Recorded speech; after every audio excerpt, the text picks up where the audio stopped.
मनुष्य को मौत नहीं मैं मारती है, यानी अहंकार मारता है।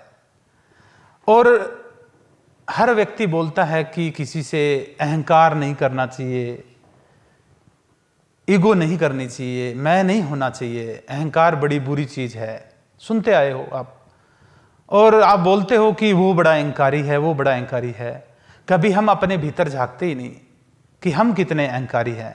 जब तक अहंकार है तब तक ना तो दुनिया पसंद करती अहंकारी व्यक्ति को, और ना ही अहंकारी व्यक्ति को मुक्ति मिलती है।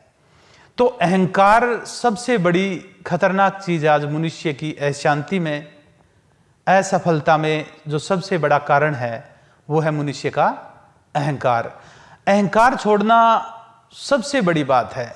जब बंदा बोलता है मैं नहीं, हे ईश्वर तू है, और अंदर से, भीतर से, हृदय से, ये रोम रोम से जब आवाज निकलती है, ऐसे दिखावे से, शब्द से नहीं बोल रहा हूं कि मैं नहीं, हे ईश्वर तू है, भीतर से आपका रोम रोम बोलने लग जाए, प्रेम से भर जाए, ईश्वर के प्रेम से भर जाए कि मैं नहीं है ईश्वर, तेरे चला ही ये दुनिया चल रही है, ये जो मेरे सांस चल रहे हैं मेरे तो ये भी नहीं है, ये भी तूने दिए हैं, ये जो आंखें दी हैं ईश्वर, अगर ये भी ना देता तो मैं इस संसार को कैसे देखता, अगर ये जीवन ही ना देता ईश्वर तो मैं इस संसार में कैसे आता।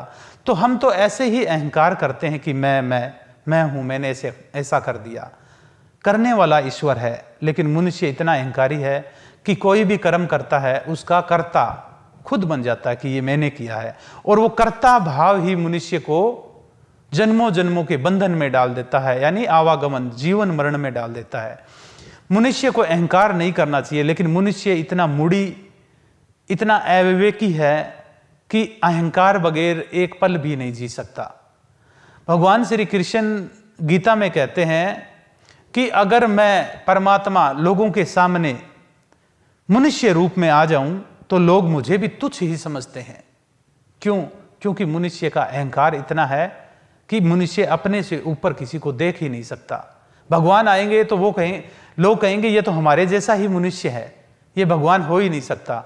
तो कृष्ण कहते हैं भगवान कि जब मैं लोगों के सामने आ जाऊं तो मूढ़ी मनुष्य हैं वो मुझे तुच्छ समझते हैं, और जब मैं सामने ना आऊं तो लोग कहते हैं जरा सामने तो आओ चलिए, चुप चुप चलने में क्या राज है।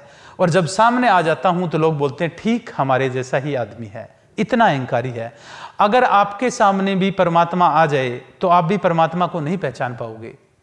अगर भगवान श्री कृष्ण आ जाए, किसी चौराहे पर खड़े रह जाए, बांसुरी बजाने लग जाए, एक दो दिन बांसुरी बजाएंगे, आप पुलिस स्टेशन में जाओगे और आप कहोगे कि कोई भगवान श्री कृष्ण का बहरूपिया आया हुआ है, 2-3 दिन से घूम रहा है, मुझे ठीक आदमी नहीं लग रहा है।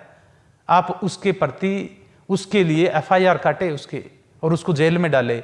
अगर भगवान श्री कृष्ण कहें कि मैं बहरूपिया नहीं हूं, मैं तो भगवान श्री कृष्ण हूं, तो आप कहोगे नहीं ये आदमी झूठ बोल रहा है, ये भगवान नहीं हो सकता। कल मैंने इसको पानी पीते हुए देखा, खाना खाते हुए देखा, इसको पसीना भी आता है। अगर ये परमात्मा है, अगर ये भगवान है, तो ये खाना क्यों खाता है? इसको खाना खाने की जरूरत क्या है? ये पानी क्यों पीता है? यानी मनुष्य 100 कसौटियां रखेगा अगर परमात्मा सामने आ जाए कि ये परमात्मा नहीं है। ये मनुष्य का क्या है? मूढ़ता है, अहंकार है। क्यों?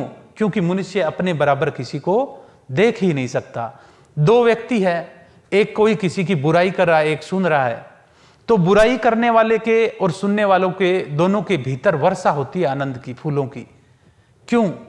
क्योंकि उनको लगता है कि हम किसी की बुराई कर रहे हैं तो वो तो बहुत गंदा आदमी है, वो बड़ा छोटा आदमी है, और इससे हमारा अहंकार तृप्त होता है और हम बोलते हैं कि हम बड़े अच्छे हैं। आज 2 दोस्त हैं, अगर कोई तीसरा व्यक्ति एक दोस्त की तारीफ कर दे कि ये बड़ा अच्छा इंसान है, तो दूसरे दोस्त को ही जलन हो जाएगी, कहेगा कि हम दोनों तो साथ साथ में रहते हैं, हम दोनों तो सेम है, ये मेरे से बड़ा थोड़ा ही हो सकता है, ये तो सेम मेरा जैसा है। एक भाई भाई से जलन करता है, एक दोस्त से जलन करता है, कारण भीतर अहंकार है। इस अहंकार के कारण जब राम आए थे, कृष्ण आए थे, तब के लोगों ने भगवान श्री राम को, कृष्ण को भगवान नहीं माना था। भगवान श्री कृष्ण को तो लोगों ने कहा था कि ये मायावी है, छलिया है, कपटी है, चोर है, पता नहीं ऐसे क्या क्या कहा था। दुर्योधन जैसे अहंकारी लोग कृष्ण से भी लड़ने के लिए तैयार हो गए, उनकी एक भी बात ना मानी। यानी जब परमात्मा आते हैं उस समय के लोग उनको कभी परमात्मा नहीं मानते। इसका कारण है कि मनुष्य अपने से बड़ा किसी को देखना नहीं चाहता। और जब व्यक्ति चला जाता है फिर पीछे से कहते हैं कि ये जो व्यक्ति है ये हमारे जैसा नहीं था, ये असाधारण आदमी था, साधारण आदमी नहीं था, इसमें अलग ही खूबी थी, ये तो परमात्मा था। फिर पूरी कोशिश करेंगे कि उसके शास्त्र लिखे जाएं, उसको परमात्मा सिद्ध किया जाए, हो सके तो उसके मंदिर भी बनवाएं। क्यों? क्योंकि अब उसका शरीर बचा नहीं, अब उसका रूप तिरोहित हो गया है, अब किसी से तुलना करनी नहीं, अब हम उसको भगवान मान लेंगे। जब सामने होते हैं तब एक भगवान को कोई भी मनुष्य भगवान नहीं मानते। किसी ने नहीं माना था। राम, कृष्ण, नानक, कबीर, बुद्ध, जम्बेश्वर, ये जितने भी परमात्मा के ज्ञानी लोग आए थे, जिन्होंने परमात्मा का ज्ञान दिया था, इनके भीतर से परमात्मा ही बोले थे। जब बोला था परमात्मा तब किसी ने नहीं माना। तो भगवान श्री कृष्ण कहते हैं कि जब मैं लोगों के सामने आ जाता हूं तो लोग मुझे भी तुच्छ मानते हैं, तो भगवान को भी तुच्छ मानते हैं यहाँ के लोग। तो इंसान इंसान से जलन करेगा, अहंकार करेगा, अपने बराबर नहीं मान पाएगा।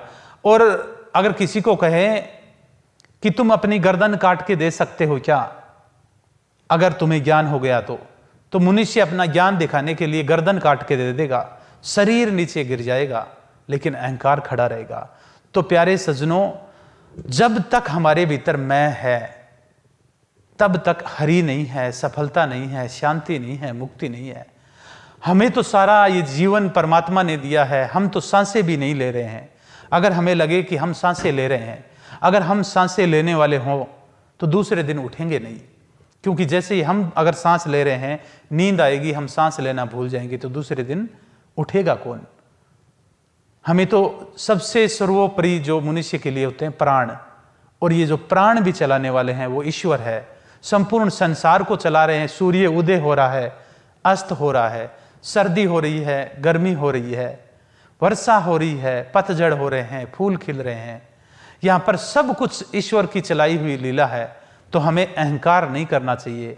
और ये मनुष्य जीवन हमें मिला है, इस मनुष्य जीवन में हमें अपनी मैं को छोड़कर हमारा जो इस जीवन का उद्देश्य है ईश्वर प्राप्ति, हमें ईश्वर प्राप्ति के मार्ग पर चलना चाहिए और अपने आप का समर्पण ईश्वर के प्रति कर देना चाहिए। बोलना चाहिए कि हे प्रभु, अब मैं नहीं, तू ही है। परम गुरु राधेश्याम जी से जुड़ी ऐसी ही जन कल्याणकारी वीडियो को देखने के लिए हमारे चैनल को सब्सक्राइब कीजिए, फॉलो कीजिए, लाइक कीजिए और मानव जाति के कल्याण के लिए इस वीडियो को ज्यादा से ज्यादा शेयर कीजिए।